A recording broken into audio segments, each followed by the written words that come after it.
Sekarang yang kedua. Yang kedua adalah hisbah. Amar ma'ruf nahi munkar. Bagaimana sih amar ma'ruf nahi munkar? Kita mulai dari amar ma'rufnya, saudara. Amar ma'ruf bahasa Arabnya al-amru bil ma'ruf. Al-amru amara ya'muru amran, saudara. Itu artinya memerintah, menyuruh, bukan mengajak. Kalau dakwah mengajak, kalau amar ma'ruf nyuruh. Yang namanya nyuruh mesti tegas. Nyuruh nggak boleh lembek, nyuruh nggak boleh lembut, nyuruh nggak boleh kayak ayam sayur, nyuruh nggak boleh sontoloyo, saudara. Nyuruh mesti tegas. Pak Camat buat SK, surat perintah, saudara, SP untuk menyuruh para lurah harus tegas. Kalau Pak Camat tidak tegas, nanti Pak Lurah tidak patuh. Betul? Betul? Pak Polisi, Pak Tentara, Panglima Jenderal, kalau lagi memberikan komando kepada para prajurit harus tegas. Kalau nggak tegas, prajurit bubar, saudara. Makanya kita lihat jenderal-jenderal kalau lagi nyiapin prajurit, siap gerak. Betul? Tegas tidak? Kalau jenderal nyiapin pasukan, siap gerak. Pasukan bubar gak? Bubar gak? Prajurit bilang, nih jenderal apa bencong? Nggak bisa, itu namanya nyuruh, siap gerak, perintah, suruh, tegas. Jadi amar ma'ruf harus tegas. Bagaimana amar ma'rufnya Nabi? Mari kita lihat hadis, saudara. Dalam satu hadis sahih diriwayatkan oleh Al-Imam Ibn Majah di dalam sunannya, saudara, di sana diceritakan, kana Nabiyyu sallallahu alaihi wasallam idza khataban nasa ihmarra wajhuhu wa fi riwayah ihmarrat ayna wa ala sautuhu wastadda ghadabuhu ka'annahu mundiru jaishin. Luar biasa ini hadis, saudara.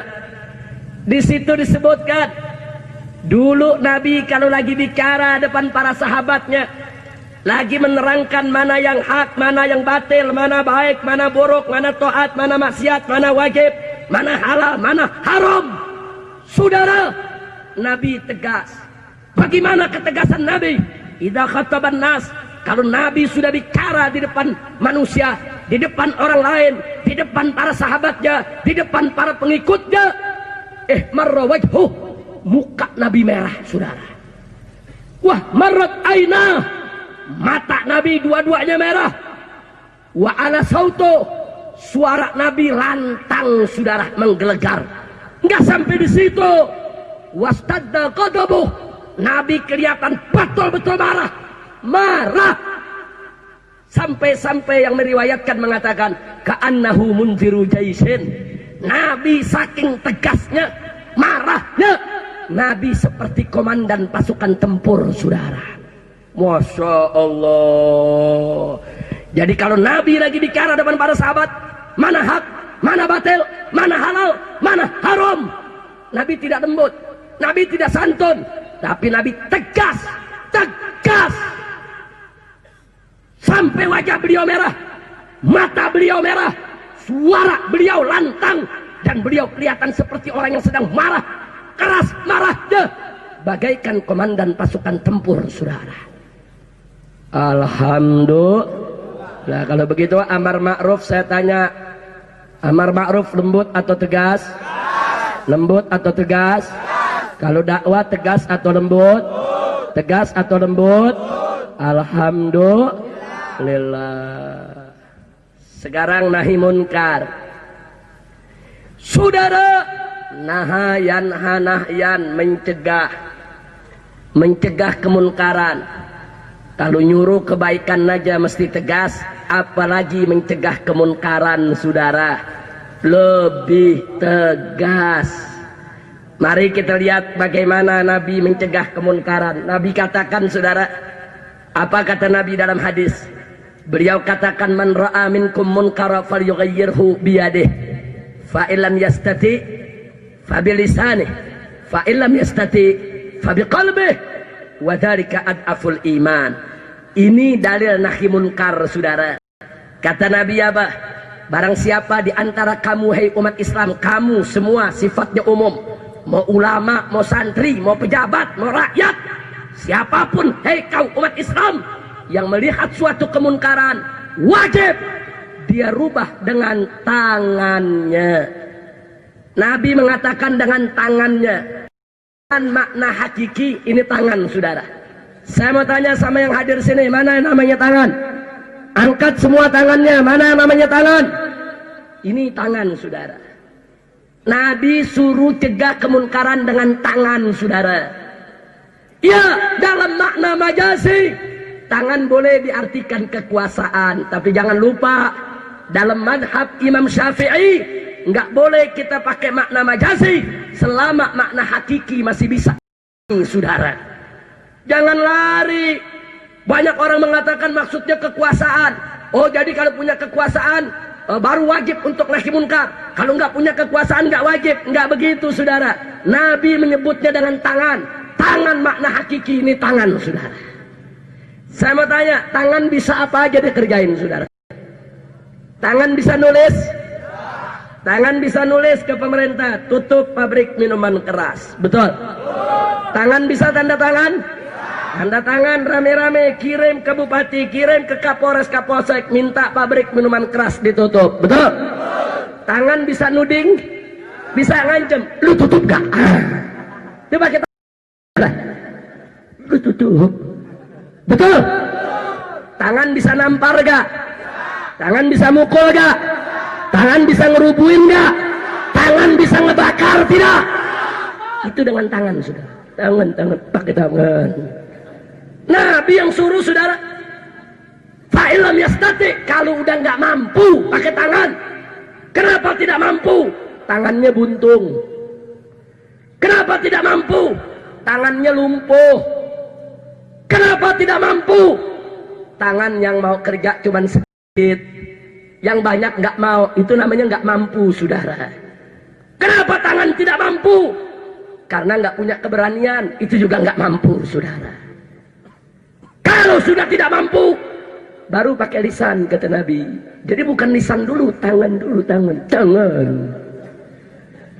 Kalau tangan nggak mampu, baru pakai lisan. Kalau lisan nggak mampu, baru pakai hati. Nah, kata Nabi, wadhalika ad'aful iman. Nahi munkar dengan hati, itu selemah-lemahnya iman, saudara.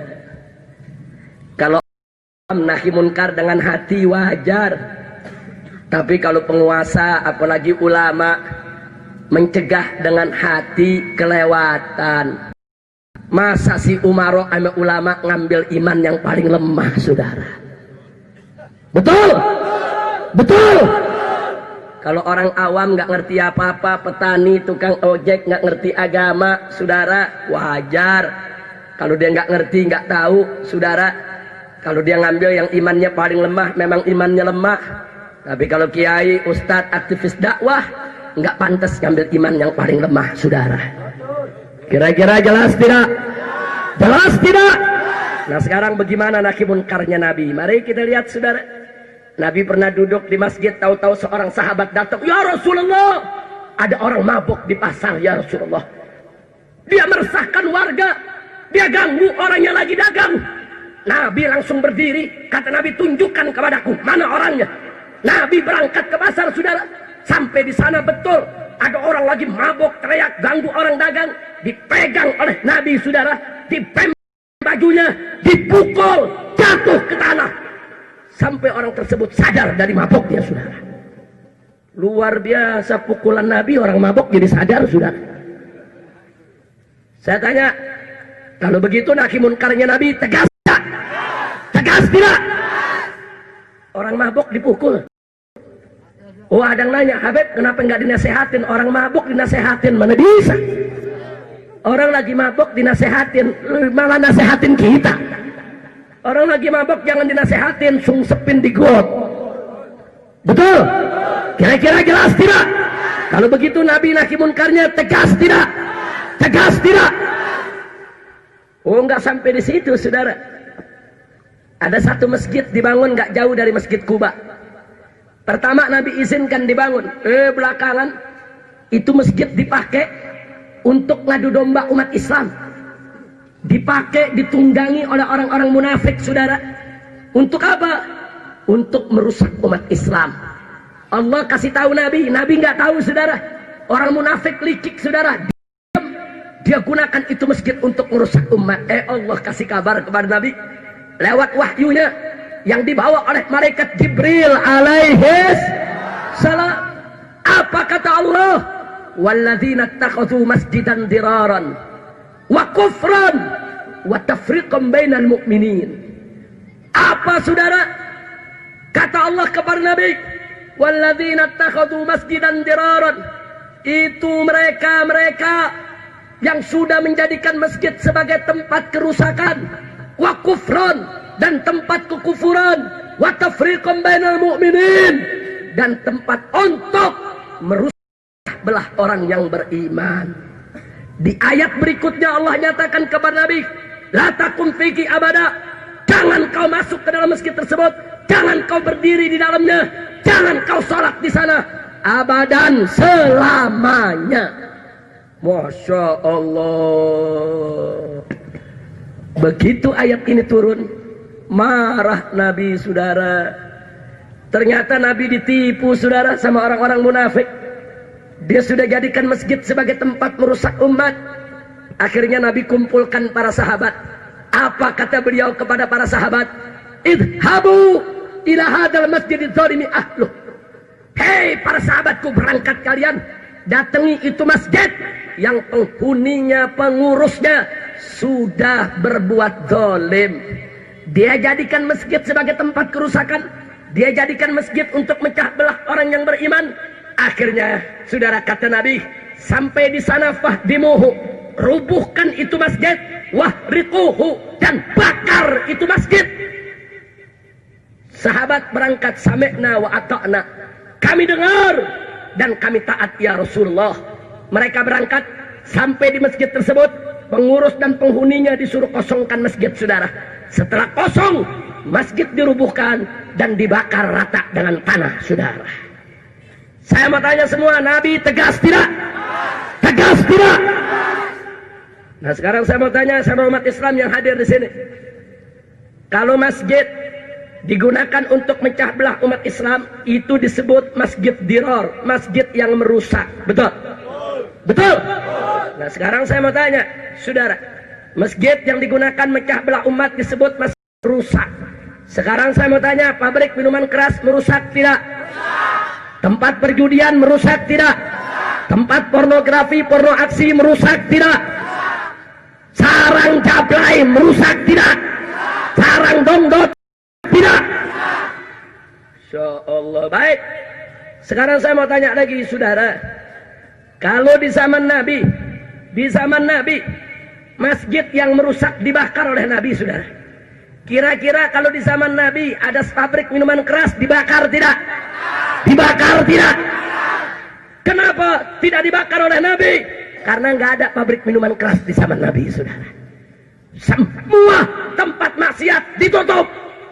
Masya Allah. Waktu zaman jahiliyah banyak. Ada tempat judi, ada tempat minuman keras, bahkan di mana-mana ada berhala di kota Mekah, saudara. Tapi begitu Nabi sudah rebut kota Mekah, Nabi kuasai kota Mekah, semua tempat maksiat ditutup, semua berhala dihancurkan oleh Nabi, saudara, dan umat Islam. Bagus tidak? Tegas tidak? Takbir. Jadi saya mau tanya sekali lagi, kalau masjid saja yang merusak di zaman Nabi dibakar, kira-kira kalau di zaman Nabi ada pabrik minuman keras, dibakar tidak? Sarang dongdot dibakar tidak? Sarang judi dibakar tidak? Takbir. Masya Allah. Kira-kira yang saya sampaikan jelas tidak? Jelas tidak? Baik, sekali lagi saya mau tanya, ada di sini saudara, masjid digunakan untuk ngadu domba umat Islam, merusak tidak? Merusak tidak? Itu disebut masjid merusak. Baik, pabrik minuman keras merusak tidak? Sarang judi merusak tidak? Sarang pornografi, porno aksi merusak tidak? Sarang pelacuran merusak tidak? Sarang aliran sesat merusak tidak? Baik, sekarang saya mau tanya lagi semua saudara, kalau masjid saja, masjid digunakan untuk merusak, dibakar saudara, lalu bagaimana pabrik minuman keras?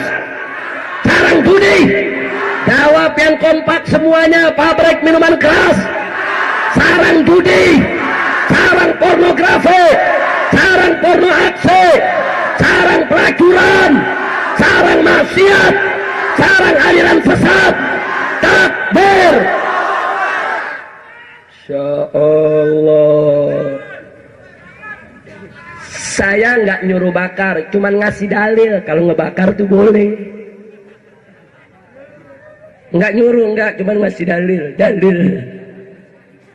Nah, jadi kalau begitu saya tanya, saudara, kalau pakai dalil dari Nabi, pabrik minuman keras yang bagus diapakan? Diapakan? Udah tahu dalilnya? Ada dalilnya tidak? Ada dalil ayat Quran dan hadis Nabi saudara. Oh, ada yang protes, Habib, kita jangan begitu dong, kan dakwah mesti lembut. Saudara, ini yang saya bicara bukan dakwah, hisbah. Saudara, ada kiai datang ke tempat pelacuran, berdakwah, kumpulkan pelacur, dinasehati, saudari-saudariku, kalian ini melakukan dosa besar, ini jangan diteruskan, hukumnya haram, nanti kalian dilaknat oleh Allah dan Rasulnya. Karena itu tobatlah kepada Allah, kembali ke jalan yang benar, pintu taubat selalu terbuka. Asal kalian semua taubatan nasuha, Allah akan mengampuni dosa kalian semua. Bagus tidak? Bagus tidak?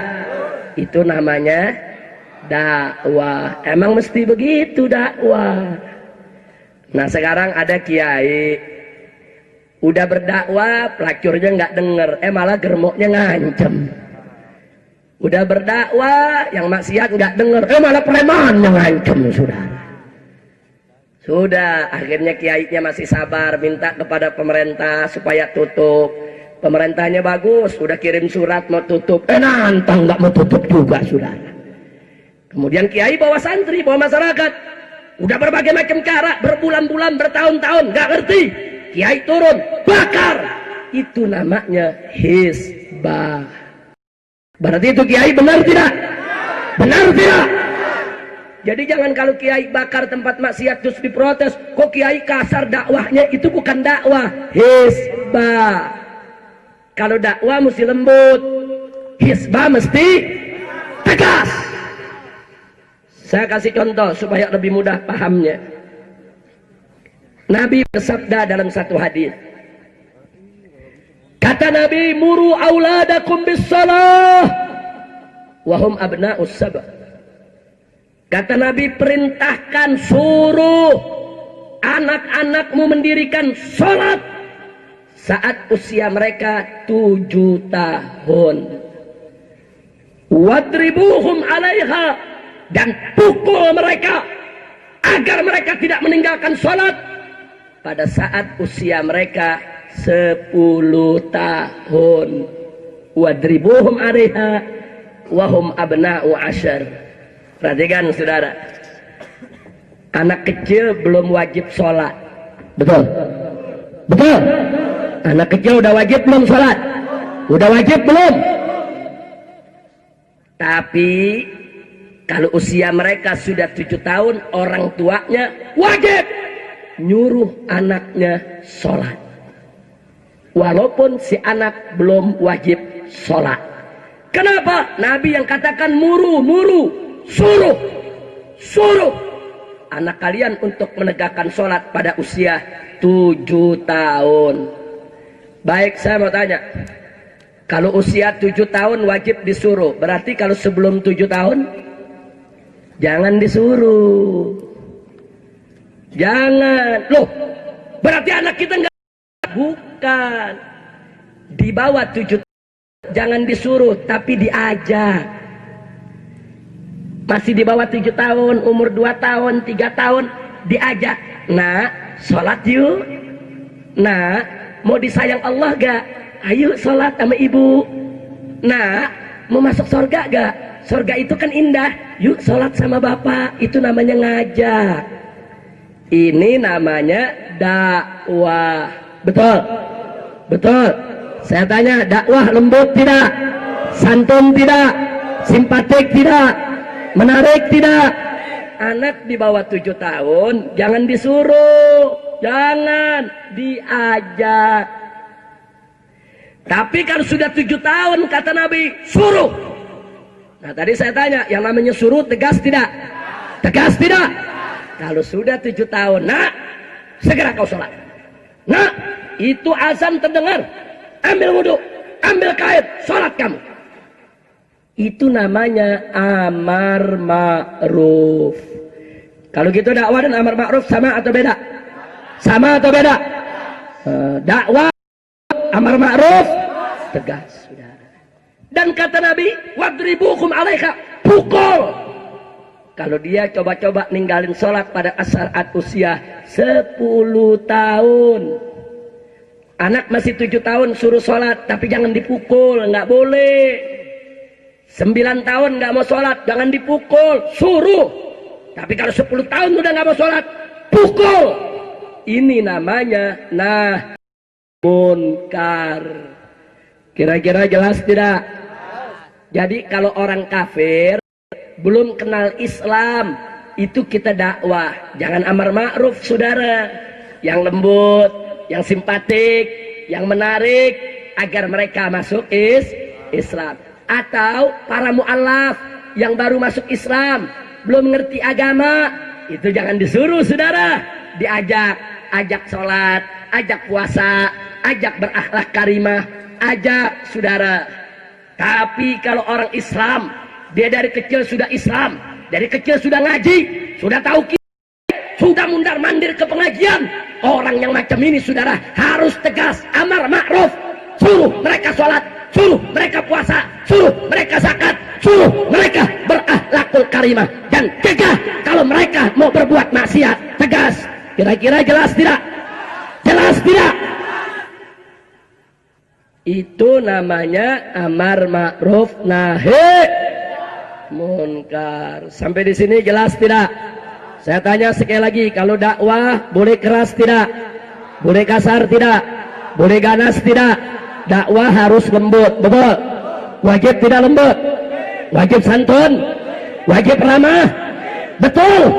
Takbir. Baik, yang kedua barusan saudara hisbah, amar ma'ruf nahi munkar, lembut atau tegas? Lembut atau tegas? Lembut atau tegas? Takbir.